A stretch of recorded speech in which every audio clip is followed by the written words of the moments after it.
De plus en plus de Québécois se tournent vers les cliniques privées pour se faire soigner. Dans le cadre de son programme de recherche sur les soins de santé, l'Institut économique de Montréal est allé visiter quelques cliniques privées pour mieux comprendre leur rôle et leurs avantages. Moi, la santé, pour moi, c'est quelque chose de très important.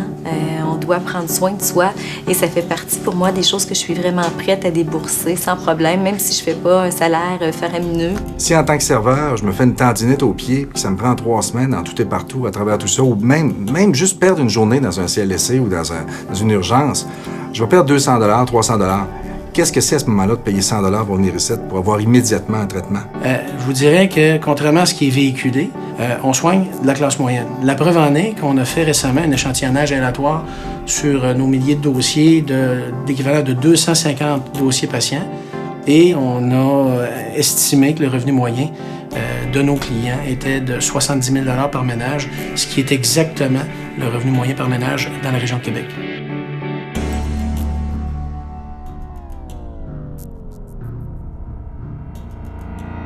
Vous savez, on est obligé, pour maintenir notre clientèle, de répondre à leurs besoins et donc de pouvoir leur fournir des services comme eux veulent les recevoir et non pas comme nous, on a décidé qu'ils devraient les recevoir. Ça, c'est une très grande différence.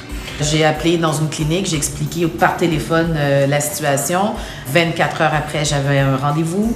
48 heures après, j'étais vue. Et 2 semaines après, j'étais opérée. Notre salle d'attente comporte 4 chaises. On n'aime pas ça qu'elles soient tous occupées en même temps. Mon prochain patient va attendre 5 minutes avant d'être venu. Moi, j'ai déjà travaillé dans une clinique publique auparavant. Puis c'était beaucoup des patients qui venaient nous revoir toujours à la réception pour savoir le médecin est en retard, est-ce que je vais passer bientôt, est-ce que je vais passer bientôt. C'est sûr qu'ici, à la clinique, les médecins sont très ponctuels. Les heures de rendez-vous sont respectées. Donc, c'est sûr que c'est très rassurant pour les patients de savoir que quand ils vont avoir besoin, ils vont être vus rapidement.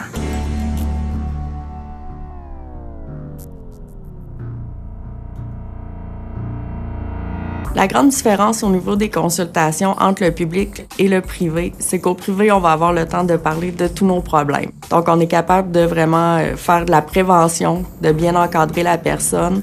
Et moi, je pense que si on prend plus de temps, on va peut-être le voir moins souvent, le client. On va peut-être réussir à faire une intervention qui va plus changer sa vie. Puis peut-être qu'au bout du compte, il va moins consulter à l'urgence. Il va être moins pris au dépourvu au niveau de sa santé parce qu'on aurait eu la chance de le prendre en charge quand c'était encore le temps. Puis j'y crois beaucoup à ce concept-là.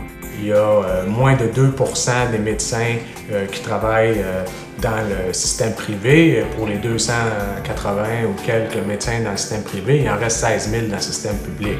Alors, c'est pas les quelques médecins dans le système privé qui causent une pénurie de médecins dans le système public. Si on est 1000 à avoir besoin de soins, puis on est 300 dans le privé, on va laisser de la place pour les autres. Je pense que c'est logique. Si on laisse grandir un petit peu le privé puis qui soulage le réseau public, bien, au bout du compte, c'est tout le monde qui va être gagnant.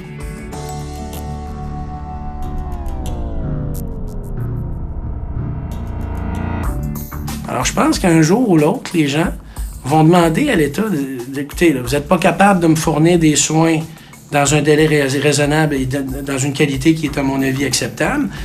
Moi, je m'en offre des soins de santé à mon goût. Je me ramène dans ma poche.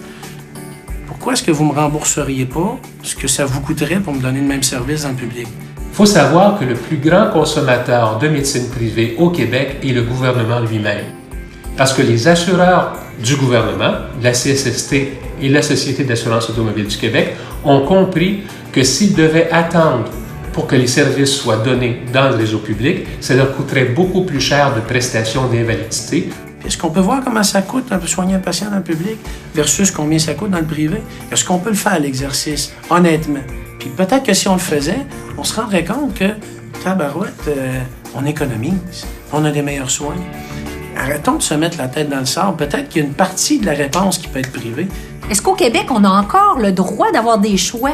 Est-ce qu'on peut encore se permettre que notre population décide, moi, avec mes sous, j'ai le goût et j'ai le désir et c'est là que je veux mettre mes sous, que ce soit dans une école ou que ce soit dans des soins privés.